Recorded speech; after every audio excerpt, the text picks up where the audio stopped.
I just wish you all a very good day. Piper Chick here, and over the next couple of days I shall be assembling the Black Craig Warpipes as designed and made by Alexander DeGraham. An absolutely beautiful set of pipes I have in front of me, and I'm looking forward very much to assembling them and playing them for you on a video to come. And I will video each stage of the assembly. Well, welcome to the Graham Bagpipes setting up of the Black Craig, designed and manufactured by the great Alexander DeGraham. What I'm going to talk about first is the actual setting up of the blow stick. Now, when you have your sticks and stocks in front of you, or in other words, the bag not tied in, that is the best place to start with a bagpipe. Because straight away, having the stock in front of you, in this case the blowpipe stock, and you'll see here the actual blowpipe itself. Just as a point of interest, this is a Black Craig wide blowpipe, and the blowpipes are actually all lined with a brass tube. Why am I wearing white gloves? Quite simply, because these pipes are nice and polished, and of course the amount of handling that I will give them when tying them in will take all the polish off. So hence that is the white gloves. So let's look at the blow stick. So before we begin, just let's focus on the blow stick itself. In this area here, you will see that brown cutout. That is for the blowpipe clack or valve. Of course, there are many different types of blowpipes and many different types of valves, but for me personally, I just prefer the traditional blowpipe valve. So we'll talk about setting that up and tying in. Thank you. Okay, then the tools required are two tools really.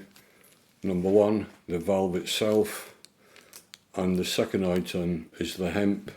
What I'm doing just now, I'm using the white sticky stuff, very thick. I think it's called aircraft hemp or words to that effect.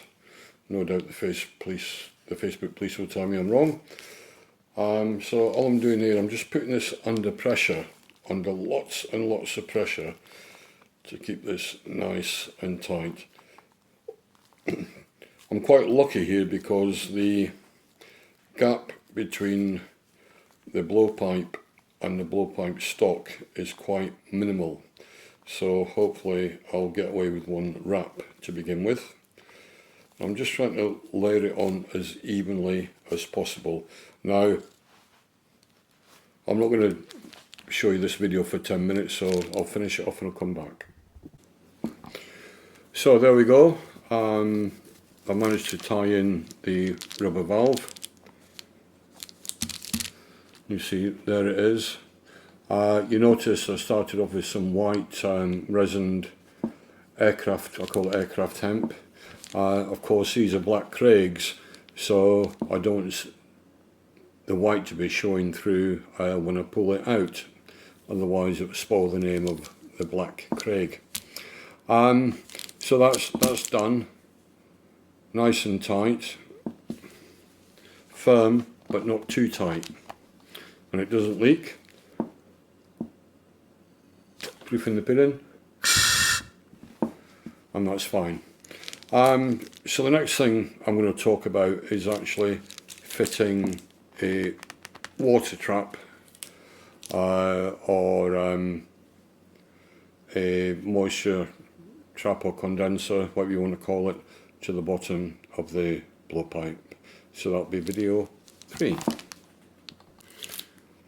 What I'm going to talk about now, it's moisture control systems. Now there's a lot of moisture control systems out there, and obviously as individual pipers you will have your own favourite moisture control system. which will be fit for purpose for what you're going to use it for. I'm just going to look at one of the very basic setups here just now, which essentially is what you call a tube water bottle trap. Now some of these on the market, I'm going to show you one just now, consists of a plastic bottle with two holes drilled here, and another one somewhere, there and there. Of course, as the air goes in, the air is released into the bag from here, and any moisture is caught within the chamois here. However, this has a problem. If you just note the holes there, because over time this chamois moves and covers the holes which are now here to the bottle. So you end up, there's the two holes, with this situation.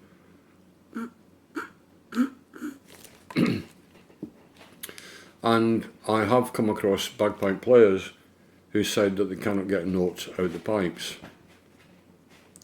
And of course I've twigged on it straight away. It's one of these bottle systems, and the chamois inside has covered up the holes. However, there is a quick fix to this. If you get yourself down to a famous store and buy some 13mm blanking grommets, available from Halfords, and don't panic when you get these grommets, because you'll find that they are sealed on one side. No problem. All you do, you just take a knife or a scalpel and cut out the centerpiece there, which will leave you with this. And you'll now find that the chamois will not move beyond the two grommets. To cut them out is quite simple. I'm not going to do it right now. All you do, you just take the grommet, place it in the bottle, like so. The other one.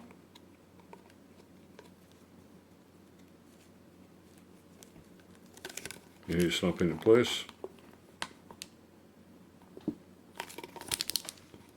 Sods low.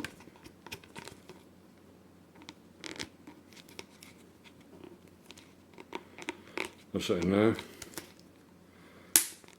And all you do, as I say, you just take a scalpel and cut round the centre of the hole there, or just put a cross in it or whatever, and that should leave you with this. So as we all know, that then goes into the plastic tube and secures there.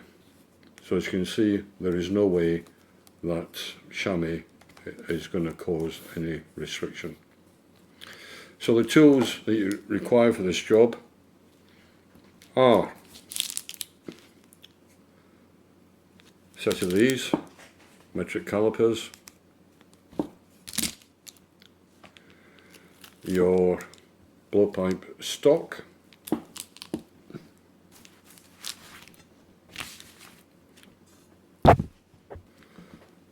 and the joint that goes into the blowpipe stock. Now you see, this is quite slack in here. Now if you use normal hemp,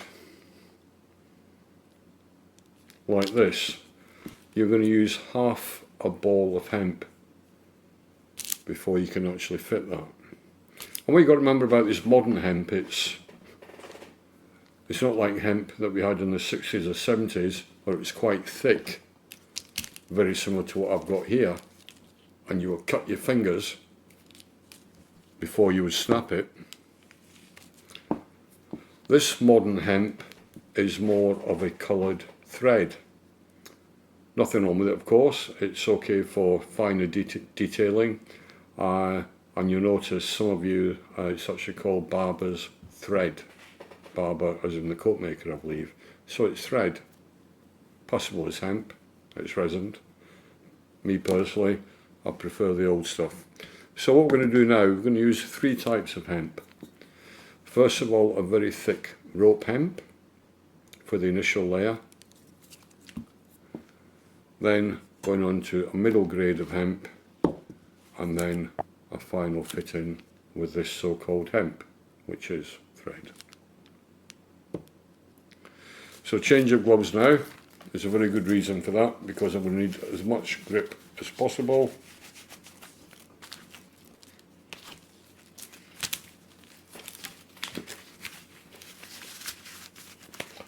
These of course are called grippy gloves or builder's gloves, available from any DIY store. Taking the hemp, very strong hemp this, it will cut your fingers, hence builder's gloves. And now we actually make a start. So once again, I'm not going to show you this for half an hour, me hemping this up, so I'll come back to you eventually. Thicker type of hemp, then a medium hemp, and then I sealed it all off with the hemp, what I call thread. Very interesting tool this, because if I measure that, it's 20.05 millimeters.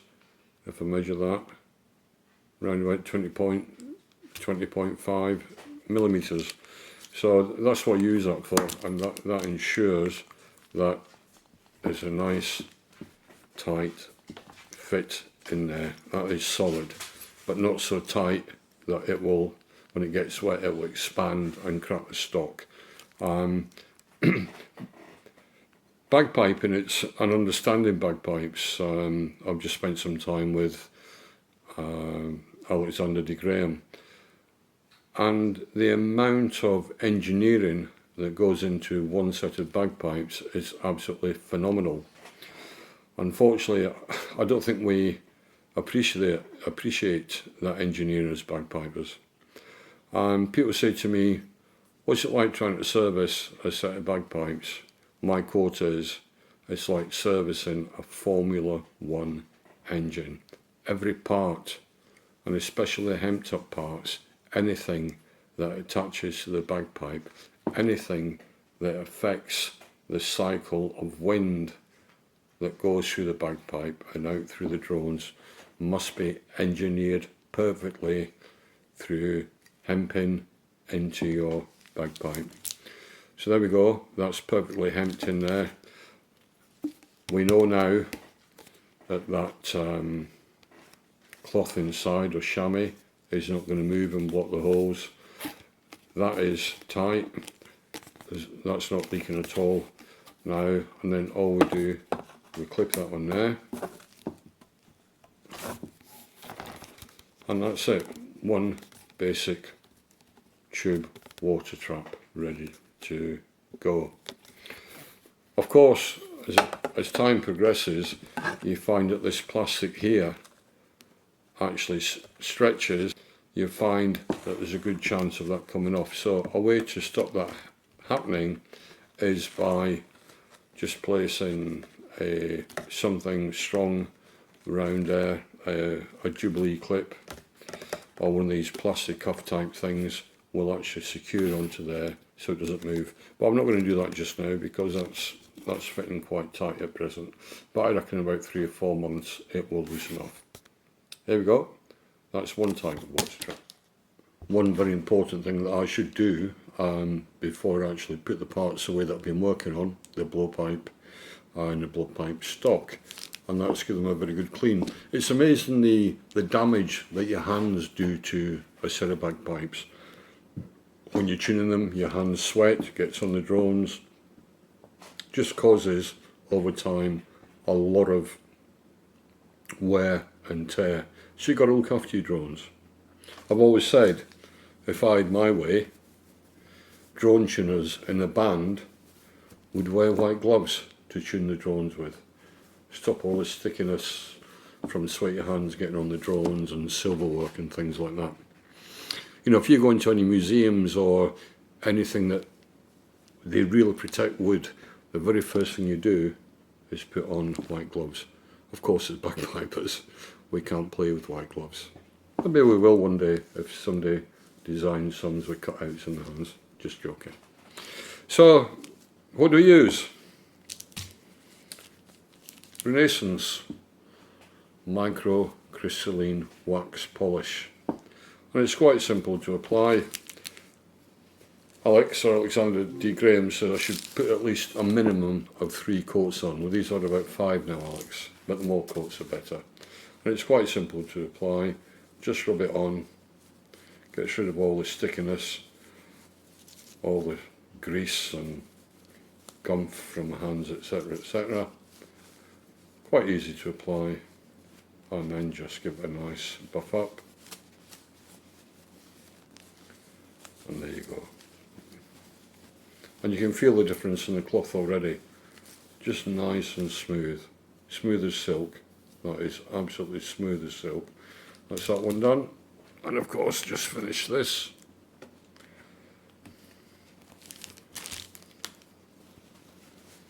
Again, just a touch. Nothing too heavy. And I actually go over the brasswork with this as well, because I think it stops it from going dull. Well, not totally, but I think it protects it a bit as well. There we go, a bit of Renaissance wax.